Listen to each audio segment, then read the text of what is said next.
அமெரிக்கர்களுக்கு தான் இலுமினாட்டிகளை பத்தின முதல் விழிப்புணர்வே வந்தது. அது குறித்து அவங்க பரபரப்பா பேசிக்கிட்டு இருந்தாங்க.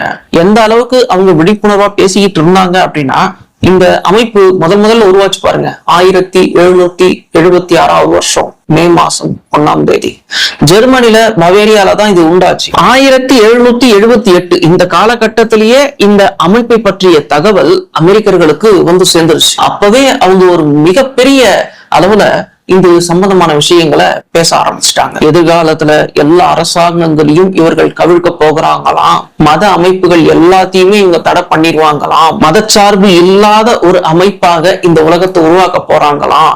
இந்த உலகத்துக்கே ஒற்றை அரசாங்கத்தை இவர்கள் உருவாக்க போறாங்களாம். அப்படிங்கிற அளவுக்கு அமெரிக்கர்கள் 1778லயே பெரிய அளவுல இவர்களை பத்தி பேசியிருக்கிறாங்க அப்படின்னு சொன்னா அவங்கதான் இலுமினாட்டியை பத்தின முதல் விழிப்புணர்வு கொண்ட மக்கள். ஆனால் இங்க என்ன நடக்குது அப்படின்னா, அமெரிக்காவுக்கு ஒரு மிகப்பெரிய ஒரு சூப்பர் பவர் கொண்டு வந்து அமெரிக்கா மூலம் அனைத்தையும் சாதிக்க துடிக்கிறார்கள். அந்த வரலாறு சூழல் அந்த மாதிரி மாறுக. ஏகப்பட்ட பயங்களை அந்த மக்கள் மத்தியில அந்த மக்களுடைய மனசுக்குள்ள பதிய வைக்க நினைச்சாங்க. அதோடைய விளைவாக அந்த மக்களுக்கு இன்னைக்கு இஸ்லாமிய போபியா உள்ள வந்துருச்சு. பயம், முஸ்லிம்களை பார்த்து பயம், முஸ்லிம்களுடைய மார்க்கத்தை பார்த்து பயம், குரானை பார்த்து பயம், இப்படி அவர்களுக்குள்ள ஏகப்பட்ட விஷயங்களை திட்டமிட்டு ஒழிச்சு வச்சிருக்கிறாங்க. அதாவது இலுமினாட்டி அப்படிங்கிற அந்த ஒரு கூட்டம் உருவாக்கப்பட்ட உடனேயே அவர்கள் தீவிரமாக செயல்பட ஆரம்பிச்சாங்க. இந்த இலுமினாட்டி அப்படிங்கிற இந்த அமைப்பை யார் உருவாக்குனாங்க அப்படின்னு நம்ம பார்த்தோம்னா, ஆடம்ஸ் வைஸ்ஹாப்ட் அப்படிங்கிறவர் தான் இதை உருவாக்குனாரு. 1748 ஒரு ஜெர்மனில பிறந்தவர். அவர் சட்டப்படிப்பு படிக்கிறாரு. படிச்சவர் என்ன பண்றாரு அப்படின்னா, இந்த சட்ட அமைப்புகள் கண்ணோட்டத்தோட மக்களை வந்து பாக்குறாரு, அரசாங்கங்களை பாக்குறாரு, மத அமைப்புகளை பாக்குறாரு.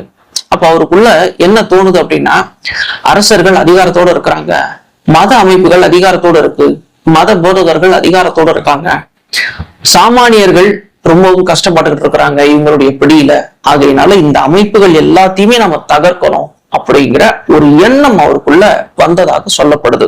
கூடவே இன்னொரு விஷயம் என்ன அப்படின்னா, மதம் அப்படிங்கிறது பிற்போக்கானது, கடவுள் அப்படிங்கிறது ஒரு மூட நம்பிக்கை. இந்த ரெண்டும் ஒன்னா இருக்கிறதுனால இங்க என்ன நடக்குது அப்படின்னா, அறிவியல் வளர மாட்டேங்குது, நம்ம ரொம்பவும் பிற்போக்காவே இருந்துகிட்டு இருக்கிறோம். ஆகையினால இந்த அதிகார பீடங்கள்ல இருக்கக்கூடிய இந்த மூட நம்பிக்கைகள், தேவையில்லாத நம்பிக்கைகள், இதை எல்லாத்தையும் நாம நகர்த்திட்டோம் அப்படின்னு சொன்னா மிக நிச்சயமாக வருங்காலத்துல வரக்கூடிய சந்ததிகள் பெரிய அளவுல வெற்றி பெறுவார்கள் அப்படிங்கிற ஒரு முடிவுக்கு அவர் வர்றார்.